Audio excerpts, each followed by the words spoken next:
agronegócio pode e deve continuar. Nós não somos contra, isso seria uma estupidez, um tiro no pé. A questão é que não precisa queimar mais nenhuma árvore. Há hoje uma urgência, né? Eu sinto uma certa urgência dos artistas em responder à questão ambiental, por exemplo, né? Aquecimento global, desastres ambientais. A Amazônia devia ser uma matéria a ser ensinada obrigatoriamente nas escolas primárias, nas escolas secundárias, nas universidades. Nós teríamos a obrigação de conhecer a Amazônia, de amar a Amazonas e de proteger a Amazônia. O teatro brasileiro, eu nunca acho que vai pior, entendeu? Eu sempre sou um otimista. Eu acho o teatro brasileiro absolutamente fantástico e todos que fazem teatro no Brasil são os grandes heróis.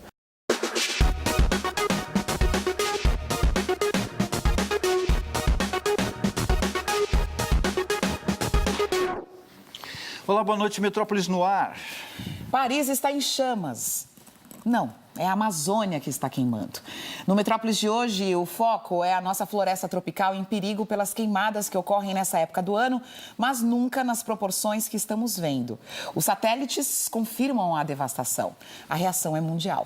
Pois aí nós começamos com o documentário de Cristiane Torlone, que ficou 7 anos em produção, mas que vem de uma história mais antiga, que é a relação dela com a floresta amazônica. O filme é uma espécie de chamado da floresta, um chamado urgente. Eu fico me perguntando quando foi que a gente esqueceu que o nome desse país é o nome de uma árvore. O Amazônia, o despertar da florestania, ele talvez comece realmente a ser gestado há mais de 30 anos atrás, ainda na época da abertura e das diretas, quando eu fiz as minhas primeiras viagens para a Amazônia. Depois eu tenho um retorno profissional, gravando a minissérie Amazônia de Galvez a Chico Mendes, onde eu tenho o primeiro encontro com aquilo que se chama de devastação mesmo e queimadas. Não quero nenhum mato em pé, sobe todo mundo! Vamos devorar a floresta! A gente, na verdade, não queria fazer um filme que fosse denúncia, mas sim um filme que fosse, de alguma forma, uma provocação para que as pessoas, ao final da sessão, elas quisessem se levantar das suas cadeiras e botar a mão na massa. Então, o filme ele tem como núcleo um lugar afetivo. Se a Amazônia é uma reserva para todos os seres humanos, ela não pode ser queimada pela vontade de um dono ou de um país. Por que o filme começa com a fala do Antônio Abujamra, grande provocador? Porque nós queremos dizer que o filme é visto através dos olhos de uma artista. Os economistas, ecologistas, climatologistas, as lideranças indígenas têm o seu lugar de fala, mas o olhar é este. Então, através da arte, eu exponho toda a minha angústia, ansiedade, urgência e indignação para que se possa salvar a Amazônia enquanto dá tempo. O homem em si é um animal mais feroz que existe. Ele destrói tudo, ele come tudo, ele faz tudo. O Brasil ele tem a capacidade, ele poderia ter a capacidade de ser um grande exemplo para o mundo, né? Para um mundo novo, sustentável. E a gente não pode perder essa chance. O agronegócio pode e deve continuar. Nós não somos contra, isso seria uma estupidez, um tiro no pé. A questão é que não precisa queimar mais nenhuma árvore. Pelo contrário, a gente precisa catalogar ainda as que sobraram, que são as centenárias, porque elas são testemunho vivo de um DNA de um país. Eu fui batizado, rebatizado pela floresta. Quer dizer, a gente tem que olhar para a floresta com essa riqueza e também olhar para aqueles guardiões da floresta, que são os nossos índios, né? E essa bagagem, eles têm com eles ainda, quer dizer, de uma série de medicamentos, mas isso ainda nem foi estudado, nem foi visto, quer dizer, a gente está acabando com algo que a gente nem conhece. Metade, praticamente, dos ativistas ambientais que morreram na última década morreram no Brasil. E vivendo num Brasil que viveu uma polarização e uma bipolarização, né, política, que acabou com laços fraternos, afetivos, amorosos. E o que foi muito importante nessa situação é que, por amor, eu e Miguel nos unimos ainda mais, por amor à Amazônia. Quando eu ouvi o chamado da floresta e ela se revelou para mim, eu realmente não tive como dizer não. Então eu convido as pessoas a viverem também esse processo e se tornarem brasileiros mais brasileiros. Às vezes a gente fica cansado, mas a gente tem que resistir. Se não é o momento, quando será?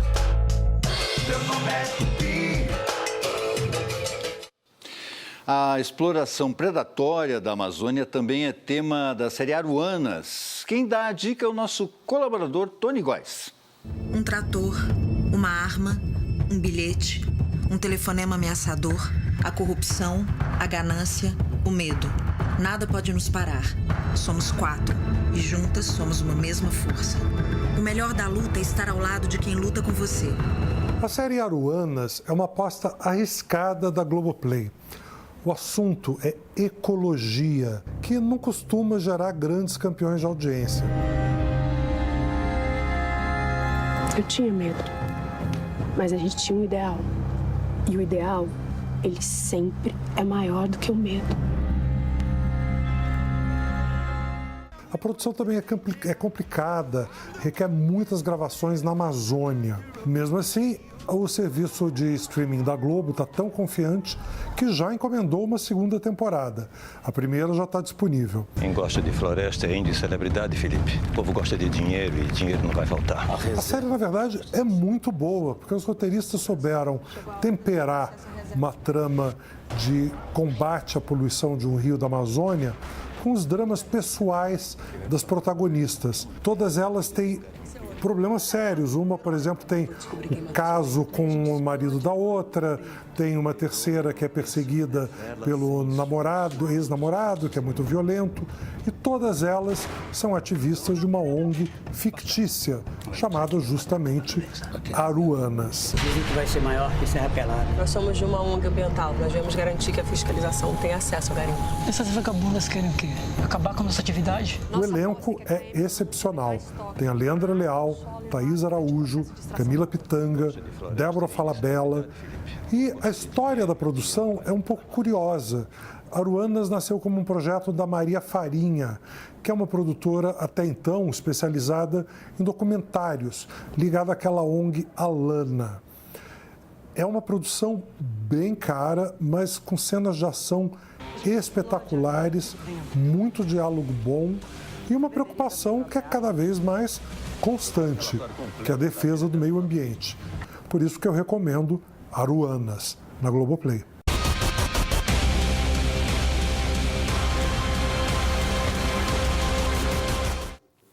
A Natureza em Foco. O meio ambiente é um dos temas principais da SP Foto, festival que reúne as principais galerias e editoras que trabalham com fotografia no Brasil.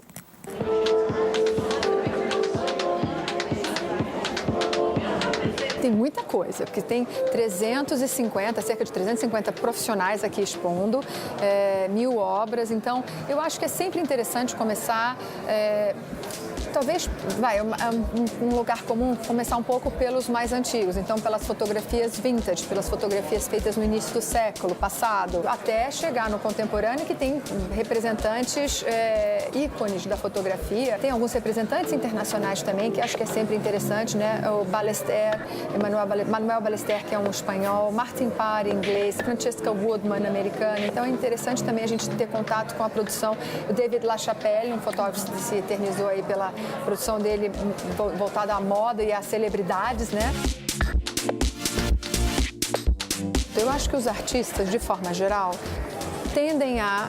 historicamente, tendem a refletir e a expor em seus trabalhos as preocupações que ao seu redor. Há hoje uma urgência, né? Eu sinto uma certa urgência dos artistas em responder à questão ambiental, por exemplo, né? Aquecimento global, desastres ambientais, a questão de índios, a questão da própria cidade, né? O urbanismo, como as cidades estão se desenvolvendo e, eventualmente, que ameaça que isso provoca ou traz ao ambiente.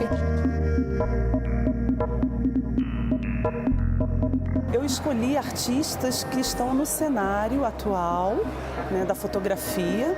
São artistas que usam a fotografia como forma de expressão e cada um tem uma pesquisa diferente. Cada um tem uma abordagem, um tema, né? A Luciana Magno, por exemplo, é uma artista que eu acredito que seja a artista do nosso tempo, pelo próprio tema que ela traz e pelo próprio uso do corpo. É uma série que vai muito no encontro sobre essa relação do corpo com a natureza, no sentido de tentar diminuir essa distância que a gente tem, dessa sensação que a gente não é natureza também, né? Dessa cultura que a gente tem em torno das grandes cidades, dessa separação mesmo do dia a dia com o ambiente natural. E é um trabalho que continua, ele está em processo. Eu estou aqui em São Paulo, mas assim que eu voltar para Belém, ele vai continuar.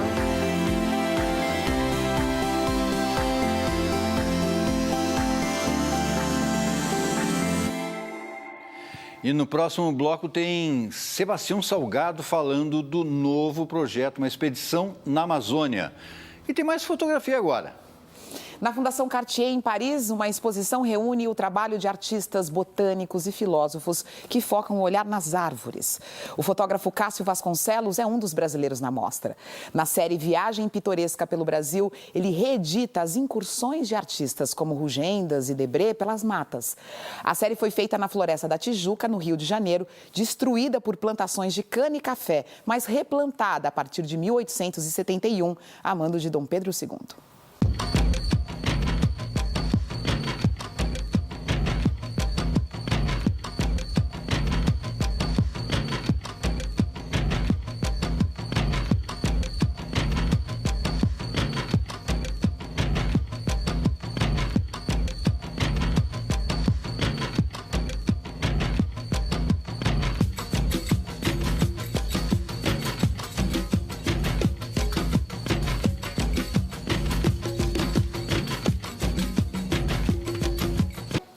Não é de hoje a ligação de Sebastião Salgado com a natureza, com a Amazônia, né? Há um mês ele esteve aqui no Metrópolis, conversou com a gente, conversou comigo sobre uma expedição que ele está fazendo lá, inclusive, agora, nesse momento. Pois é, vai virar livro, né? Vai virar livro e exposição em 2021. Mais que um alerta, o projeto é um apelo de um dos fotógrafos mais respeitados do mundo para a gente prestar mais atenção à nossa floresta. Você estava me contando agora que você chegou de uma viagem de 35 dias, que você estava ali sem celular, sem... Verdade. Isolado. E onde você estava, Sebastião? Eu fiz 2 reportagens. Uma com o Exército Brasileiro. O Exército Brasileiro tem me ajudado muito na realização de uma série de fotografias na Amazônia. Que é o seu novo projeto? É o meu novo projeto. Eu tenho fotografado várias coisas na Amazônia. Eu tenho fotografado a Amazônia ela mesma, com fotografias aéreas, em locais que são de muito difícil acesso. As fotografias da Amazônia, que normalmente a gente conhece, é uma planície enorme, verde, de árvores, com rios enormes no meio. Mas essas são as fotos mais fáceis de fazer. A Amazônia deve ter uma das maiores concentrações de montanhas do mundo. E a gente não conhece as fotografias das montanhas da Amazônia. A floresta subindo até 2.000 metros, às vezes 3.000 metros de altura. São coisas espetaculares. Mas o que eu fiz agora foi, nesses 35 dias, foi uma primeira viagem com o Exército. Nós estivemos fazendo o Parque Estadual do Aracá, onde tem as cachoeiras mais altas do Brasil e montanhas espetaculares dentro da Amazônia. Depois, eu tive uma oportunidade imensa.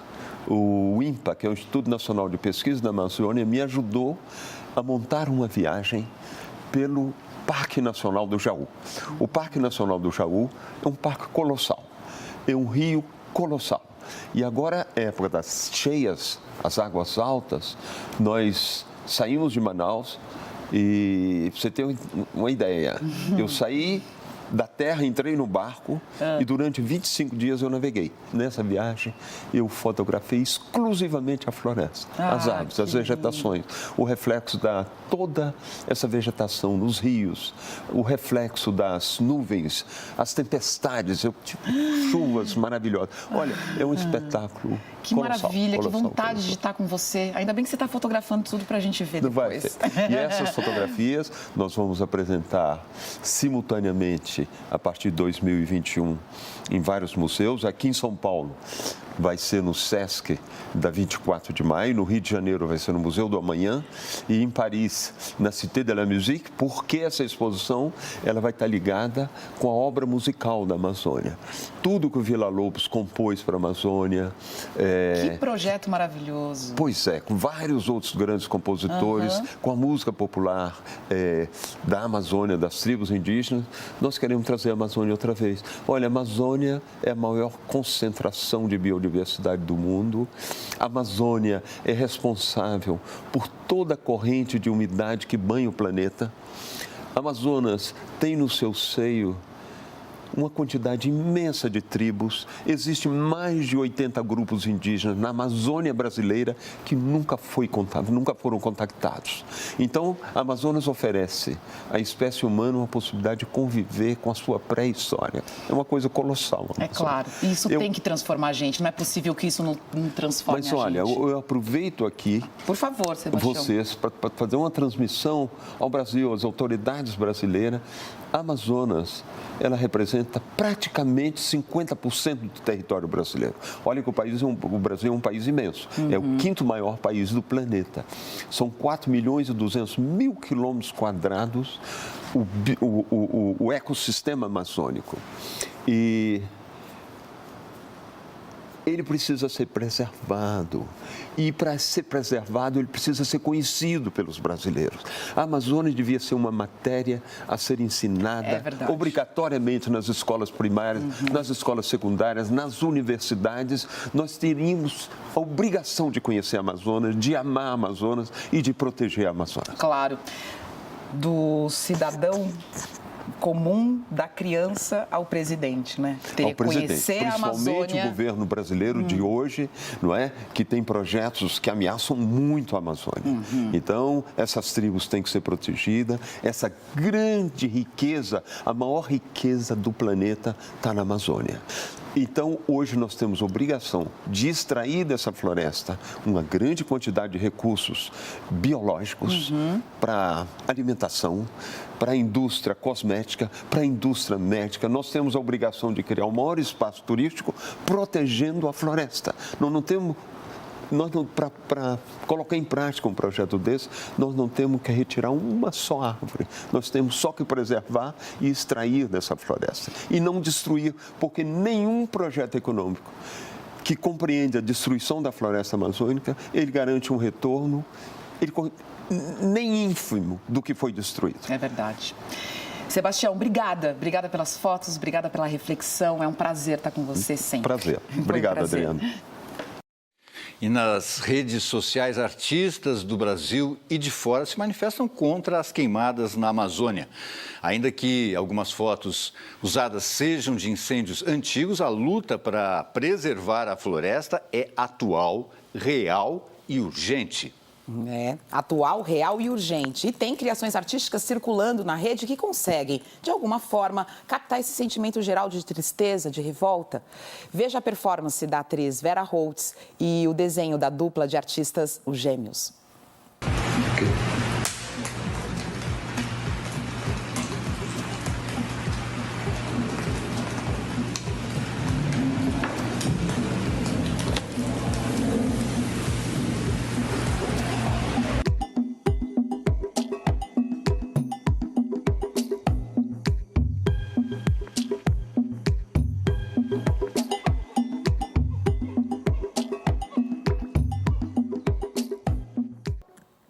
Morreu em Curitiba o ator Quito Junqueira. Formado pela Escola de Artes Dramáticas da USP, Quito Junqueira começou a carreira no início dos anos 70 na TV Tupi. Fez novelas e especiais nas redes Globo, Manchete e Bandeirantes. Também passou por cinema e teatro. Em 1981, com a peça Bands, conquistou os prêmios Molière, APCA e Mambembe. Também trabalhou aqui na TV Cultura no programa Teatro 2, em 1976. Quito Junqueira tinha 71 anos. E o governo de São Paulo anunciou hoje a criação de um grande programa de gastronomia para outubro. Serão mais de 200 atividades durante o mês em todas as regiões do estado. Vai ter festivais com pratos a preços mais acessíveis, concursos, feiras e até mostra de cinema ligada ao tema. E quando a gente fala de defender a floresta e os povos que vivem nela, não tem como não lembrar do pensador indígena Ailton Krenak. Ele lançou há pouco tempo o livro Ideias para Adiar o Fim do Mundo. Vamos ouvir o Krenak. O ser humano precisa voltar a respeitar a natureza.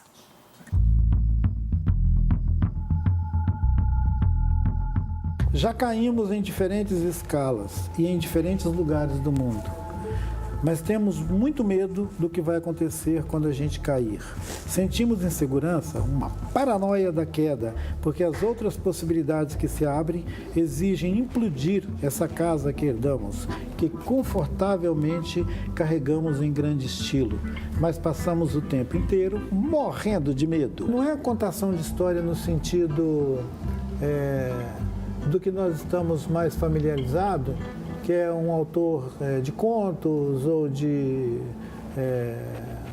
crônicas, mas de alguém que tem uma memória profundamente informada pela Terra, né, por esse organismo da Terra que nos inspira, guia, e desse organismo da Terra nós recebemos o tempo inteiro toques, ensinamentos que a gente pode compartilhar uns com os outros.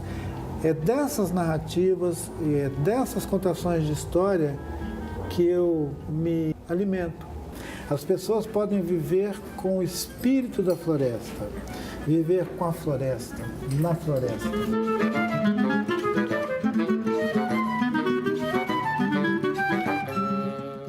Pois é. Hoje aqui no Metrópolis a gente falou tanto, né, da Amazônia, da preservação da natureza, artistas que estão pensando, resistindo, refletindo sobre isso. Necessário, né? Necessário. As pessoas na rua hoje, né, também no Brasil inteiro, refletindo sobre isso. E no final de semana dá para continuar na rua, Cunha Júnior. Porque a gente pode aprender e refletir na virada sustentável que acontece até domingo em São Paulo. Exatamente, a sustentabilidade é o tema e a partir daí tem desde oficinas para criar objetos como material reciclado, fazer cosméticos naturais, aproveitar melhor os alimentos, até brincadeiras para a criançada. Teatro, cinema, shows aí, Pois né? são centenas de atrações de graça espalhadas por escolas, centros culturais, bibliotecas, parques. É só você conferir tudo no site.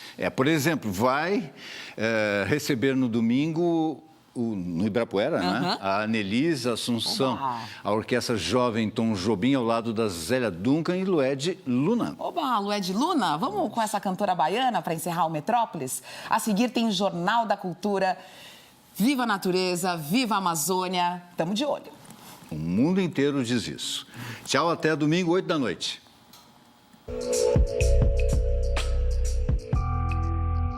Caso esteja por vir, me reconheça ali, em um domingo de sol, ou um dia qualquer.